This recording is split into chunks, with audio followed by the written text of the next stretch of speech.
नमस्कार साथियों। आज मैं इकोनॉमी की क्लास लेकर आया हूँ यहाँ पर।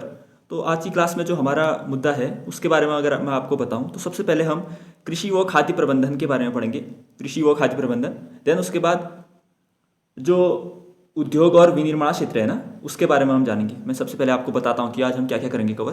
देखिए, सबसे पहले हम कृषि व खाद्य प्रबंधन के बारे में जानेंगे। फिर कृषि जो मैंने पहले कराई थी ना आपको, कुछ फैक्ट उसमें मैं छूट गए थे, मतलब ठीक है, इनपुट से कराए थे केवल, तो वो आज शामिल है।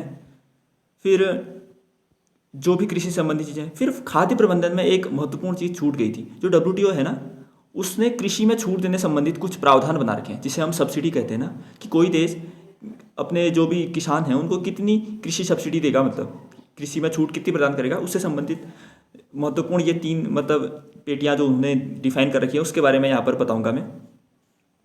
फिर जो कितनी सब्सिडी दी जाती है विकसित और विकासशील देश दोनों के बारे में, वो भी इसमें शामिल है। देन उसके बाद वही उद्योग व विनिर्माण क्षेत्र, इसमें आज पहला भाग है उद्योग एवं विनिर्माण का। देन उसके बाद जो अगली क्लास आएगी उसमें सेकंड भाग में अपलोड करूंगा, ठीक है। उद्योग व विनिर्माण क्षेत्र से संबंधित औद्योगिक नीतियाँ। फिर एमएसएमई सेक्टर, एमएसएमई एक्ट जो 2006 था उसके अनुसार एमएसएमई क्या थी, फिर 2020 में उसमें संशोधन हुआ। ये तो बहुत महत्वपूर्ण है कि माइक्रो उपक्रम क्या है, स्मॉल उपक्रम क्या है और मीडियम उपक्रम क्या है, ठीक है। फिर उसके बाद कुछ इस्पात उद्योग के बारे में, फिर एल्यूमिनियम उद्योग के बारे में, फिर एक एनआईपी है जो नेशनल इंफ्रास्ट्रक्चर पाइपलाइन है ना, उसके बारे में भी मैंने यहाँ पर कुछ चीज़ें बता रखी हैं। तो इतनी चीज़ें आज हैं, अच्छे से बने रहिए, ठीक है। मुझे जितना समय होता है उस अनुसार मैं कराते रहूँगा, मतलब कभी ज़्यादा समय होगा तो 2 क्लास भी दे सकता हूँ। जैसे आज मुझे लग रहा है समय है तो मैं दूसरी क्लास भी आज अपलोड कर सकता हूँ, जो पॉलिटी है उसकी, ठीक है। तो देखिए, सबसे पहले समझते हैं कृषि व खाद्य प्रबंधन में भारत की स्थिति क्या है। देखिए, अगर कृषि की बात की जाए तो यह भारतीय जीडीपी में कितना योगदान देता है, 16.5%। देखिए, सबसे अधिक जो पहले कृषि का उद्योग जब जब स्वतंत्रता प्राप्त हुई थी उस दौरान कृषि का जीडीपी में सर्वाधिक योगदान था, लेकिन जैसे जैसे उद्योग क्षेत्र और सेवा क्षेत्र बढ़ते गया तो कृषि का योगदान घटते गया, ठीक है। तो अभी कृषि बशर्ते इस पर निर्भर लोगों की संख्या 50% से अधिक है, लेकिन उसका यानी इसका तात्पर्य होगा 50% लोग केवल 16.5% जो आय है उस पर जीवन निर्वाह कर रहे हैं। तो भारतीय जीडीपी में कृषि का योगदान 16.5%, लेकिन देश की लगभग आधी आबादी यानी 50% लोगों के पास इतना ही है। इसके बाद जो बचा यानी लगभग लगभग कितना बचा, 85.5 बचा ना, उस उतना केवल मतलब 50% जो बचे हैं उनके पास 85.5 क्या मतलब 84.83 जितना भी हो रहा है, 83.5 के आसपास बचा होगा, ठीक है। देश की लगभग आधी आबादी आजीविका हेतु कृषि पर निर्भर है। फिर दूसरे अन्य फैक्टर की बात की जाए तो अब देखिए, वैश्विक कृषि व्यापार जो होता है उसमें भारत की कितनी हिस्सेदारी है। वैश्विक कृषिगत व्यापार में भारत की हिस्सेदारी है 2.15%।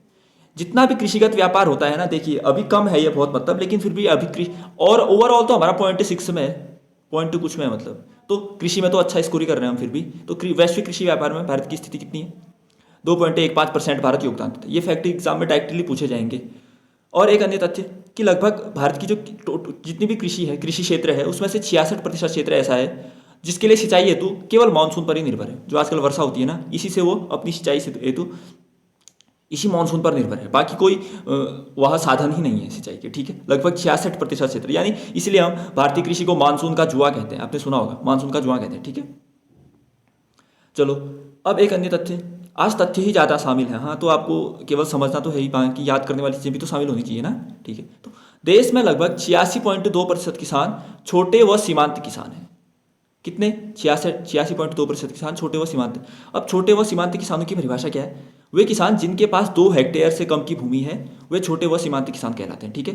तो यानी हमारे जितने भी 100 अगर किसान हो, उसमें 86.2 किसान ऐसे हैं जिनके पास 2 हेक्टेयर से भी कम। अब आपको एक हेक्टेयर का अगर ज्ञात है तो 2 हेक्टेयर भूमि अपने जीवन निर्वाह के लिए ही पर्याप्त हो पाती, मतलब उससे किसान बेचेगा फिर कमाएगा फिर अपने परिवार को पालेगा, ऐसा हो ही नहीं पाता। तो फिर भी देखिए 86.2% किसान तो छोटे व सीमांत हैं, यानी जिनके पास 2 हेक्टेयर से कम की, ठीक है। अब देखिए, और भारतीय अर्थव्यवस्था में सबसे बड़ा असंगठित क्षेत्र क्या है, कृषि ही है। ये एग्जाम में पूछेगा कि सबसे बड़ा असंगठित क्षेत्र क्या, कृषि।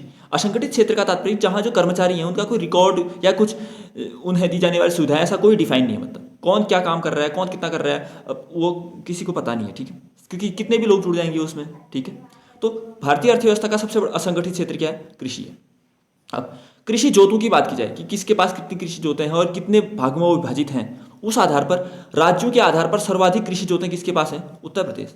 ये तो ऑब्वियसली होगा ही, क्योंकि देखिए सबसे अधिक आबादी कहाँ की है, उत्तर प्रदेश की है, तो सबसे ज़्यादा किसान संभव है कि वहीं रहेंगे। तो राज्यों के आधार पर सर्वाधिक कृषि जोत है उत्तर प्रदेश में। एक अन्य चीज आजकल हो रही है, आजकल क्या मतलब पिछले 10-15 वर्षों से, कि कृषि का महिलाकरण हो रहा है। पहले जो पुरुष लोग थे वो अधिक कृषि में संलग्न रहते थे, लेकिन अब जैसे जैसे कृषि में आय कम होते जा रही है, उनका पलायन, मतलब वो फैक्ट्रियों में काम करने या फिर कहीं कारखानों में मोटा मिल जाए उसी के लिए पलायन करते जाते हैं। तो बचा कौन गाँव में, महिलाएं बची। अब कृषि कार्य कौन देखेगा, वही देखेंगे, ठीक है। तो कृषि के महिलाकरण में वृद्धि हो रही है। महिलाओं द्वारा जो परिचालित कृषि क्षेत्र है ना, उसका जो पहले 12.8% था, अब वो 13.9% हो गया, यानी 14% तक हो गया, मतलब बढ़ रहा है। महिलाओं द्वारा परिचालित कृषि क्षेत्र में वृद्धि हो रही है या नहीं, हो रही है, ठीक है, यानी कृषि का महिलाकरण हो रहा है, ठीक है। चलो ये बात भी आपको समझ आई। अब यहाँ पर मैं खाद्य प्रबंधन में एक सबसे महत्वपूर्ण चीज़ जो बताने जा रहा हूँ, ये तो अच्छे से याद ही कर लीजिए, मतलब ठीक है। जो WTO है ना, विश्व व्यापार संगठन, उसने कृषि संबंधी छूट दे रखी है। हर देश अपने जो किसान है उनको कुछ छूट देता है ना, ताकि वो अच्छे से खेती कर सकें, प्रोत्साहन मिले उन्हें और फायदा हो। लेकिन अगर कोई देश अपने किसानों को ज़्यादा सब्सिडी देगा तो उसका सामान तो जो विश्व बाजार है वहाँ सस्ता हो जाएगा, तो अन्य मार्केटों के साथ वो अनफेयर हो जाएगा ना। इसीलिए WTO कहता है कि आप छूट दो, लेकिन एक सीमा के भीतर दो। WTO द्वारा जो ये कृषि छूटें है ना, इनको पेटियों यानी बॉक्सेज में डिफाइन कर रखा है। बॉक्सेज कहता है वो, 3 प्रकार की छूट देंगे आप, 3 बॉक्सेज में वो हैं। देखिए पहली छूट होगी, एक छूट देंगे आप ग्रीन बॉक्स के तौर पे, green box, blue box and amber box. अब ये क्या है मैंने डिफाइन कर रखे हैं, लेकिन सबसे पहले ये बॉक्स, कभी एग्जाम पूछे WTO से संबंधित ग्रीन बॉक्स, ब्लू बॉक्स और एम्बर बॉक्स क्या है, ये कृषि छूट हैं, किसी WTO द्वारा जो कृषि सब्सिडी दी जाती है उससे संबंधित प्रावधान है, ठीक है। और किससे जुड़े हैं, WTO से जुड़े हैं, ठीक है। अब देखिए मैं इन्हें डिफाइन करूं तो ग्रीन बॉक्स में अगर कितनी कृषि सब्सिडी दी जा सकती है, इसकी कोई सीमा नहीं है। ग्रीन बॉक्स में आप जितना चाहें दे सकते हैं, लेकिन कुछ विशेष प्रावधान होंगे इसमें, जिन चीज़ों को इसमें शामिल किया गया उन्हीं से संबंधित चीज़ें ऐसी होंगी जिनमें आप कितनी भी सब्सिडी दे सकते हो। एम्बर बॉक्स में एक सीमा तक दे सकते हैं, लेकिन उससे अधिक सब्सिडी नहीं देंगे, एक सीमा तक ही देंगे, उससे अधिक सब्सिडी नहीं देंगे। ब्लू बॉक्स में पूर्णतः प्रतिबंधित है, मतलब इसमें जो भी चीज़ें शामिल होंगी उसमें आप सब्सिडी देंगे ही नहीं। समझ आ गया, ग्रीन बॉक्स, एम्बर बॉक्स और ब्लू बॉक्स। चलो अब WTO का एक और प्रावधान है, वो कहता है विकसित देश और विकासशील देश अपने अपने किसानों को कितनी सब्सिडी देंगे। तो ये लिमिट आपको जरूर से याद रखनी। जो विकसित देश होंगे उनमें जितना भी कृषि उत्पादन होता है, कुल कृषि उत्पादन जितना भी है उसका 5% देंगे वो लोग अपने किसानों को, और विकासशील देश जितना भी हमारा कृषि में उत्पादन होता है उसका 10% देंगे कृषि सब्सिडी। समझ गए, विकसित देश अपने कुल कृषि उत्पादन का 5% देंगे सब्सिडी, और विकासशील देश अपने जितना भी कृषि उत्पादन होता है उसका 10% देंगे कृषि सब्सिडी। तो भारत क्या है, विकासशील देश है ना, तो भारत कितना दे सकता है, 10% तक दे सकता है। ये लिमिट तो आप याद रखना है, ठीक है। चलो इतना हुआ। अब हम आते हैं जो अर्थव्यवस्था के क्षेत्रक पढ़ते हैं। पहला क्षेत्रक तो कृषि और खाद्य प्रबंधन। अब दूसरा क्षेत्रक है उद्योग व विनिर्माण, उद्योग एवं विनिर्माण। इसके बारे में अगर हम समझें तो अगर भारतीय अर्थव्यवस्था का मुख्य प्रेरक बल पूछे एग्जाम में तो क्या है, उद्योग एवं विनिर्माण ही। भारतीय अर्थव्यवस्था का मुख्य प्रेरक बल क्या है, उद्योग एवं विनिर्माण। अब देखिए आज तक की जो औद्योगिक नीतियां आ रखी हैं उनके बारे में समझते हैं।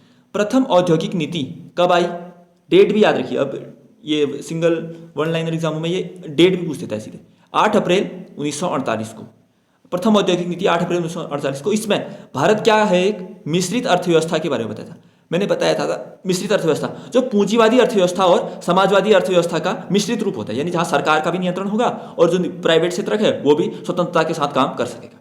तो भारत एक मिश्रित अर्थव्यवस्था है, बताया। फिर द्वितीय औद्योगिक नीति, द्वितीय औद्योगिक नीति कब आई, 1956 में। इसमें क्या किया गया, ध्यान रखिएगा, ठीक है। उद्योगों का आरक्षण किया गया और 3 अनुसूचियों में बांटा गया उन्हें। उद्योगों को 3 अनुसूचियों में बांटा गया। कितनी अनुसूची में, 3 अनुसूची, ठीक है। अब हम पढ़ते हैं MSME सेक्टर के बारे में। MSME सेक्टर का तात्पर्य क्या है, micro small and medium enterprises, सूक्ष्म लघु व मध्यम उद्योग, ठीक है। MSME sector, micro small and medium enterprises. सबसे पहले याद रखिए MSME एक्ट है कब का, आएगा एग्जाम में, 2006 का है MSME एक्ट। और MSME का भारतीय अर्थव्यवस्था में योगदान कितना है, MSME सेक्टर का भारतीय अर्थव्यवस्था में 37.5% योगदान। देखा, कृषि से भी ज़्यादा, कृषि से तो दुगुना है इसका, उसमें 16.5% था ना। तो MSME का अर्थव्यवस्था में कितना योगदान, 37.5%। अब हम समझते हैं एमएसएमई की परिभाषा। ये आएगा कभी तो आपका दिमाग हिल जाएगा अगर एग्जाम में आएगा कभी तो सबसे पहले समझते हैं एमएसएमई में 3 चीज़ें शामिल हैं। क्या क्या? एक तो माइक्रो उपक्रम, एक स्मॉल उपक्रम और एक मीडियम उपक्रम। तो माइक्रो किसे कहेंगे, स्मॉल किसे कहेंगे और मीडियम किसे कहते हैं उसको जानते हैं। माइक्रो उसे कहेंगे जिसकी पूंजी 1 करोड़ है और टर्नओवर 5 करोड़ है। लिमिट याद रखिए, पूंजी 1 करोड़, टर्नओवर 5 करोड़। स्मॉल उपक्रम किसे कहेंगे जिसकी पूंजी 10 करोड़, टर्नओवर 50 करोड़। पूंजी 10 करोड़, टर्नओवर 50 करोड़। मीडियम उपक्रम किसे कहेंगे जिसकी पूंजी 50 करोड़, टर्नओवर 250 करोड़। आ गया समझ में? सबसे पहले ध्यान से याद रखिए, पूंजी, टर्नओवर हमेशा पूंजी से कम होगा। टर्नओवर का तात्पर्य कि हम सालाना जितना कमा रहे हैं और जितना कुछ बना रहे हैं वो सभी चीजें टर्नओवर में शामिल होंगी। पूंजी जो अभी उसकी वैल्यूएशन है, मतलब उसकी वैल्यूएशन को पूंजी कहेंगे, और जितना हमने सारा कमाया है वो क्या होगा, हमारा टर्नओवर होगा। ठीक है, तो माइक्रो में सबसे पहले माइक्रो में 1-5 याद रखिए, पूंजी 1 करोड़, टर्नओवर 5 करोड़, हमेशा टर्नओवर ही ज्यादा होगा। ठीक है।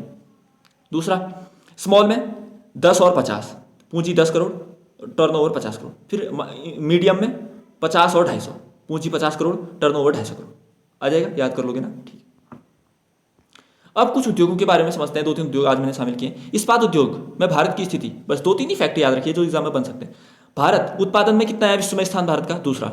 इस्पात सबसे अधिक तो चाइना करता है उत्पादन इसका, फिर फर्स्ट नंबर पे, फिर दूसरे नंबर पे भारत है। ठीक है, तो इस्पात उद्योग में भारत का स्थान दूसरा। उपभोग में कितना? फिर उत्पादन में तो दूसरा स्थान है और उपभोग में तीसरा स्थान है। उत्पादन यानी हम कितना पैदा कर रहे हैं, उपभोग यानी हम कितना कंज्यूम कर रहे हैं, कितना सामान बना रहे हैं उससे, ये होगी। अब आता है एल्यूमिनियम उद्योग। एल्यूमिनियम उद्योग की बात की जाए तो भारत का उत्पादन में कितना स्थान विश्व में? वही दूसरा, पहला वही चाइना का है। तो एल्यूमिनियम के उत्पादन में भी भारत कितना है? दूसरा, और उपभोग के मामले में तीसरा। तो इस्पात और एल्यूमिनियम में हमारी स्थिति लगभग समान ही है। ठीक है। अब पढ़ते हैं राष्ट्रीय अवसंरचना पाइपलाइन के बारे में 2 बातें कुछ। ठीक है।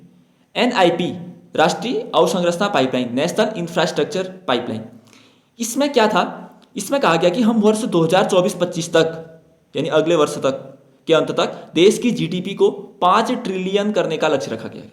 अब कितना हो रहा है वो तो इस बार हो नहीं पाएगा मेरे ख्याल से, तो फिर भी लक्ष्य रखा गया था कि अब ये एग्जाम में आ सकता है क्योंकि नजदीक आ रहा है ये जो लक्ष्य प्राप्त हुआ नहीं हुआ वाली बात। तो 5 ट्रिलियन करने का लक्ष्य था। इसके लिए हम 100 लाख करोड़ का निवेश करेंगे, ये योजना बनाई गई थी। नेशनल इंफ्रास्ट्रक्चर पाइपलाइन का तात्पर्य था कि हम जो भारत का इंफ्रास्ट्रक्चर है ना उसको मजबूत करेंगे ताकि हमारी जीडीपी 5 ट्रिलियन डॉलर तक पहुंच सके।